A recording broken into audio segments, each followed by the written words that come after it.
Welcome to JP study. గుప్తయుగం గుప్తయుగం టాపిక్లో గుప్తయుగం ఎలా స్టార్ట్ అయింది, గుప్తయుగం యొక్క శాసనాలు, సాహిత్యం గురించి తెలుసుకున్నాము. ఇప్పుడు రెండో చంద్రగుప్తుడు గురించి తెలుసుకుందాం. ఈ రెండో చంద్రగుప్తుడు కాలం క్రీస్తు శకం 375 నుంచి 415 వరకు పరిపాలించాడు. రెండో చంద్రగుప్తుడు కాలాన్ని స్వర్ణయుగంగా పేర్కొంటారు. శకారి, సాహసాంక, విక్రమాదిత్య లాంటి బిరుదులు పొందాడు. చూడు, రెండో చంద్రగుప్తుడి కాలాన్ని ఏమంటారు? స్వర్ణయుగం అంటారు. రెండో చంద్రగుప్తుడి యొక్క బిరుదులేంటివి? శాకారి, సాహసాంక, విక్రమాదిత్య అనే బిరుదులు రెండో చంద్రగుప్తుడికి కలవు. అన్న రామగుప్తుడిని చంపి వదిన ధ్రువాదేవిని వివాహం చేసుకొని రాజ్యానికి వచ్చినట్లు దేవీ చంద్రగుప్త నాటకం పేర్కొంటుంది. ఇతడి కాలంలో పాహియాన్ అనే చైనా యాత్రికుడు భారతదేశాన్ని సందర్శించాడు. రెండో చంద్రగుప్తుడి కాలంలో పాహియాన్ అనే చైనా యాత్రికుడు భారతదేశాన్ని సందర్శించాడు. పాహియాన్ పాటలీపుత్రంలో 3 సంవత్సరాలు, తామ్రలిప్తిలో 2 సంవత్సరాలు నివసించాడు. పాహియాన్ అనే చైనా యాత్రికుడు పాటలీపుత్రంలో 3 సంవత్సరాలు, తామ్రలిప్తిలో 2 సంవత్సరాలు నివసించాడు. రెండో చంద్రగుప్తుడు ఆస్థానంలో నవరత్నాలు అనే కవులు ఉండేవారు. వారిలో కాళిదాసు సుప్రసిద్ధుడు. రెండో చంద్రగుప్తుడు ఆస్థానంలో నవరత్నాలు అనే కవులు ఉన్నారు. వాళ్ళలో ఎవరు సుప్రసిద్ధులు? కాళిదాసు. రెండో చంద్రగుప్తుడు సింహం బొమ్మతో నాణేలను ముద్రించాడు. రెండో చంద్రగుప్తుడు నాణేలను వేటితో ముద్రించాడు? సింహం బొమ్మతో. ఉజ్జయిని బొమ్మతో నాణేలను ముద్రించి ఉజ్జయినిని రెండో రాజధానిగా చేసుకొని పాలించాడు. ఎవరు? రెండో చంద్రగుప్తుడు. ఉజ్జయిని బొమ్మతో నాణేలను కూడా ముద్రించి ఉజ్జయినిని రెండో రాజధానిగా చేసుకొని పరిపాలించాడు రెండో చంద్రగుప్తుడు. వాకాటక రాజైన రెండో ధ్రువసేనుడికి తన కుమార్తె ప్రభావతి గుప్తను ఇచ్చి వివాహం జరిపించాడు. చూడండి, రెండో చంద్రగుప్తుడు ఏం చేశాడు? వాకాటక రాజు ఎవరు? రెండో ధ్రువసేనుడు. ఈ వాకాటక రాజైన రెండో ధ్రువసేనుడికి రెండో చంద్రగుప్తుడి యొక్క కుమార్తె ఎవరు? ప్రభావతి గుప్తా. ఈ అమ్మాయిని ఇచ్చి వివాహం జరిపించాడు. రెండో ధ్రువసేనుడి సహాయంతో చివరి శకరాజు రుద్రసింహుడిని చంపి శకారి అనే బిరుదు పొందాడు. చూడు, ఎవరి సహాయంతో శకరాజును రుద్రసింహుడిని చంపాడు? రెండో ధ్రువసేనుడి సహాయంతో చంపి, ఎవరిని చంపి? శకరాజు రుద్రసింహుడిని చంపి ఏం బిరుదు పొందాడు? శకారి అనే బిరుదు పొందాడు. ఎవరు పొందారు? రెండో చంద్రగుప్తుడు. రెండో చంద్రగుప్తుడి సేనాని అయిన అమరకర దేవుని బౌద్ధ మతాభిమాని. రెండో చంద్రగుప్తుడి సేనాని ఎవరు? అమరకర దేవుడు. ఈ అమరకర దేవుడు బౌద్ధ మతాభిమాని. మంత్రి శబర వీరసేనుడు శైవ మతాభిమాని. మంత్రి ఎవరు? శబర వీరసేనుడు. ఇతను శైవ మతాభిమాని. ఢిల్లీలో మెహరౌలి ఉక్కు స్తంభాన్ని చేయించింది రెండో చంద్రగుప్తుడే. ఢిల్లీలోని మెహరౌలి ఉక్కు స్తంభాన్ని చేయించింది ఎవరు? రెండో చంద్రగుప్తుడు. వెండి నాణ్యాలను ముద్రించిన తొలి గుప్తరాజు ఎవరు? ఇతడంటే చంద్రగుప్తుడు. రెండో చంద్రగుప్తుడు. వెండి నాణ్యాలను ముద్రించిన తొలి గుప్తరాజు రెండో చంద్రగుప్తుడు. నెక్స్ట్ సముద్రగుప్తుడు గురించి చూద్దాం. 335 లేకుంటే 336 సిఈ నుంచి 375 సిఈ వరకు పాలించాడు.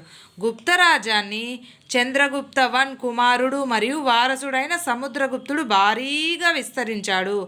అలహాబాద్ స్తంభ శాసనం, ప్రయాగ ప్రశక్తి అనే విజయాల గురించి వివరంగా తెలియజేస్తుంది. ప్రయాగ ప్రశక్తి అనే విజయాల గురించి ఏది తెలియజేస్తుంది? అలహాబాద్ స్తంభ శాసనం. సముద్రగుప్తుడు యుద్ధం మరియు ఆక్రమణ విధానాన్ని అనుసరించాడు. ఈ పొడవైన శాసనాన్ని అతని ఆస్థాన కవి హరిసేన పవిత్రమైన సంస్కృతంలో కూర్చాడు, అంటే రాశాడు. ఈ పొడవైన శాసనాన్ని అతని ఆస్థాన కవి సముద్రగుప్తుని ఆస్థాన కవి ఎవరు? హరిసేనుడు. ఈ హరిసేనుడు సంస్కృతంలో రాశాడు. శాంతిని ప్రేమించే అశోకుని శాసనం ఉన్న అదే స్తంభంపై ఈ శాసనం కూడా చెక్కబడి ఉంది.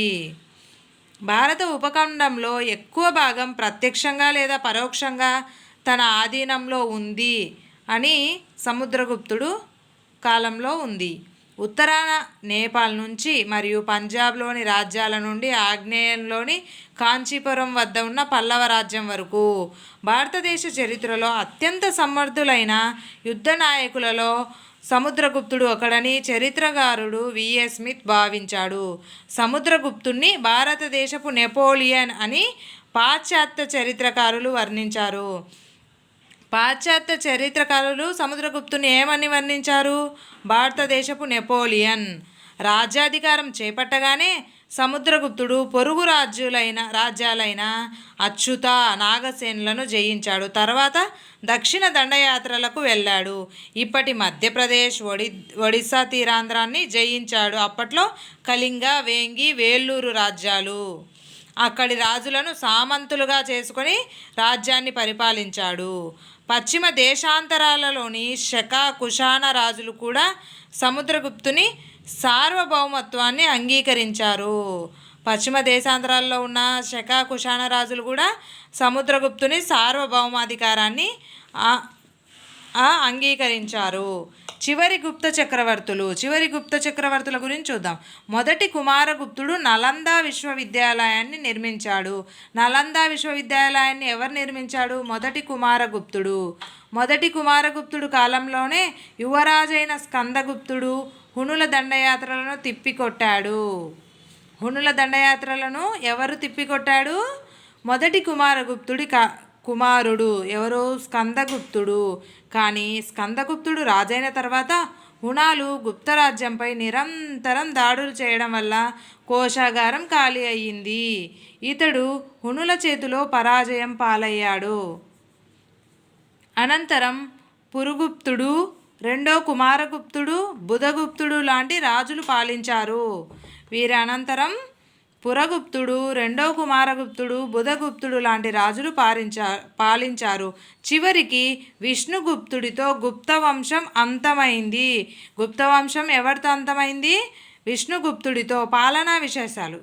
వీరి కాలంలో, గుప్తుల కాలంలో పాలనా విశేషాలు ఏ విధంగా ఉండేవి చూద్దాం.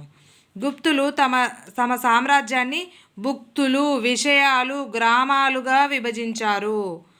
విషయపతి జిల్లాలకు అధిపతిగా ఉండేవాడు. విషయపతి అంటే విషయాలు అనేవాళ్ళు కదా అప్పట్లో.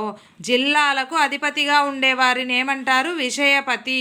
భుక్తులకు ఉపరిక అధిపతిగా ఉండేది. భుక్తులకు అధిపతిగా ఉండే వాళ్ళని ఏమని పిలిచేవారు? ఉపరిక. గ్రామాధిపతిని గ్రామైక అని పిలిచేవారు. 5 మంది సభ్యులున్న నగరసభ విషయపతికి పరిపాలనలో తోడ్పడేది. 5 మంది సభ్యులున్న నగరసభ ఎవరి పరిపాలన హెల్ప్ చేసేది? విషయపతికి. గ్రామంలో ఉండే సభను పంచమండలం సభ అనేవారు. పంచమండలం సభ అనేవారు. చక్రవర్తి మంత్రి పరిషత్తు లేదా మంత్రిమండలి సహాయంతో పరిపాలించడం వల్ల మంత్రిమండలి నాయకుడిని మంత్రిముఖ్యుడు అనేవారు. చక్రవర్తి మంత్రి పరిషత్తు లేదా మంత్రిమండలి సహాయంతో పరిపాలించడం వల్ల మంత్రిమండలి నాయకుడిని ఏమనేవారు? మంత్రిముఖ్యుడు. నైతిక ధార్మిక విషయాల్లో పురోహితుడు కీలక పాత్ర పోషించేవాడు. రాష్ట్రాలకు అంటే భుక్తులకు యువరాజులను అధిపతులుగా నియమించేవారు. ఈ అధిపతులుగా నియమించేవారిని ఏమని పిలిచేవారు? కుమారమాత్య అని పిలిచేవారు. ఈ కుమారమాత్యలు కేంద్ర ప్రభుత్వానికి, ప్రాంతీయ ప్రభుత్వానికి మధ్య వారధిగా ఉండేవారు. మొత్తంగా గుప్తుల కాలంలో పాలన వికేంద్రీకృత పాలనగా ఉండేది.